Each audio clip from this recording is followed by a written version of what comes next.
Gold has been going crazy over the past couple of years, guys. The price has nearly doubled, and this is something that we typically don't see with gold. Gold's price has been steadily rising in dollar terms throughout history, but for it to go on this crazy rally recently, I believe that gold is telling us something about the global economy and the existing monetary system. In this video, we're going to break that down, what gold is signaling. Before we get into it, please make sure to like the video and subscribe to the YouTube. Really appreciate your support. I'm also going to put a QR code down below for a Bitcoin tip. So if you want to support the channel, feel free to leave me a little tip. Now let's get into it. Let's talk about gold's rally a bit. Gold is up around 105% over the past 5 years, and gold is closing in on $4,000 per ounce, which is pretty remarkable. It feels like not that long ago, gold was around $2,000 per ounce. We can go ahead and look at a little chart of the gold price here over the past 5 years. And as you can see, around 2024, we started to see gold acting different. Gold started to go up a lot faster. In this video, we're going to talk about why that is. One thing we've seen recently is that gold's market cap has been climbing. It's sitting around $26 trillion. I believe it's $26.13 trillion right now, around there. And the US Treasuries market is $29 trillion. I was listening to the Jack Mallers show, one of my favorite Bitcoin shows out there, and he was talking about how significant this is if gold were to surpass the size of the US Treasuries market, and the signal that it's sending us, right? It's telling us that the world is becoming uncomfortable with the dollar, with fiat currency, with government debt, and they're becoming more comfortable with gold, a neutral reserve asset that has held its value over time. So who knows? We could see pretty soon gold flip the US Treasuries market, which would be pretty significant. I think that this is signaling a shift away from this existing fiat system and towards a system that's backed by a neutral reserve asset or neutral reserve assets. The main reason that we're seeing the gold price move a lot higher is because countries are moving into gold. Central banks are moving into gold. And I saw a cool visual posted by River on X, which shows the global central bank reserves,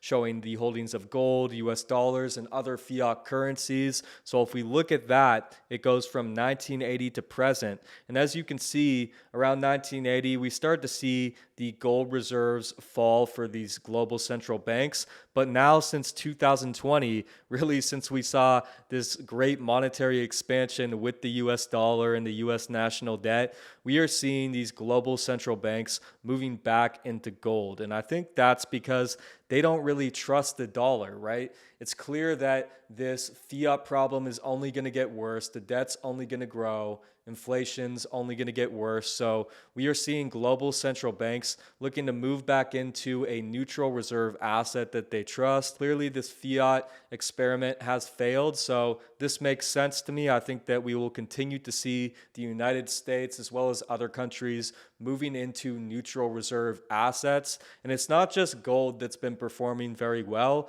We can look at Bitcoin, which is a newer neutral reserve asset, kind of like internet gold, right? It's this decentralized internet money that's pretty new. It's about 16 years old. But over the past 5 years, Bitcoin is up around 1,000%. We can also look at silver, which is up around 100%. So I don't think this is a coincidence that all these neutral reserve assets are moving higher. I think that really all entities are looking for assets that they can trust. And these scarce neutral reserve assets like gold, silver, and Bitcoin, people can trust them, right? Because nobody's controlling them. Now, the question is, are these countries moving into the right neutral reserve asset? Throughout time, gold has proven to be the dominant store of value, right? We've seen gold devalue silver because it is a harder money, right? It's demonetized silver over time. But now we have Bitcoin, this new decentralized internet money with a finite supply. Bitcoin is more portable than gold. Bitcoin is very liquid. Bitcoin is durable.